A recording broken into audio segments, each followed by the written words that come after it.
Final render.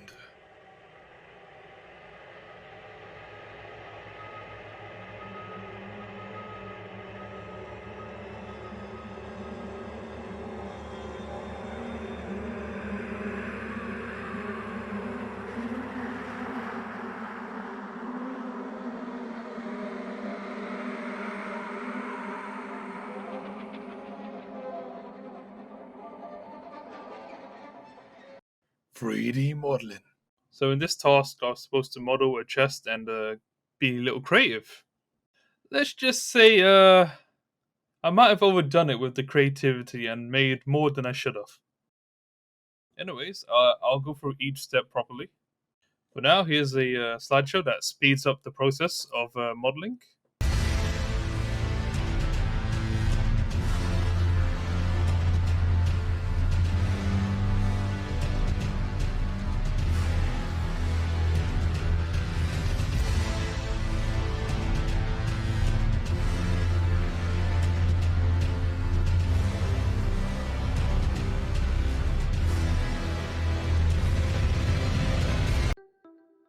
This took more time than I expected it to be.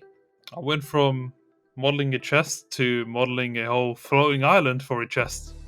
The task was to be creative after all, so yeah, this is what I thought of. In order to capture the spooky skeleton theme, I decided to model some dead trees, grass, gravestones, fences, bones, and more. Lighting. So I normally use the Arnold render engine when working in Maya. I started off using an area light, which basically gave the area dim light. So here I placed the two mesh lights that you can see within the lamppost, and this is the main source of the green aura that you see in the final renders at the start of the video.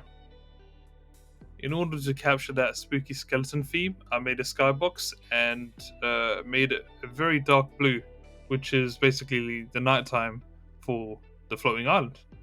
And lastly, I decided to use a little bit of emission on the fences, the areas where you can see the light blue. I forgot to mention this in the video, but I've also applied atmospheric fog, which also helps illuminate the green that you see in the final render. UV mapping. Now we get to UV mapping, a true nightmare for any 3D artist. For the sake of time, I've decided to only UV the chest, which is what I'm supposed to do anyway. So I started by separating the lid from the bottom half of the crate. And here are the screenshots of the UVs before I started fixing them. For most 3D models that I need to UV, I usually start by using the camera-based UV option in Maya. And there's probably about 5 different functions that I would always use, which is cut, split, merge, create UV shells, and finally unfold. Material texturing. After finishing the UVs, I consider this part more fun. So here I've taken the project into Substance Painter and I wanted to see how well I've done the UVs. The best way is to apply complex materials and find out whether it stretches or not. So here I decided to use a variety of wood and steel in order to get the ideal chest that I'm looking for. I think the materials are looking great.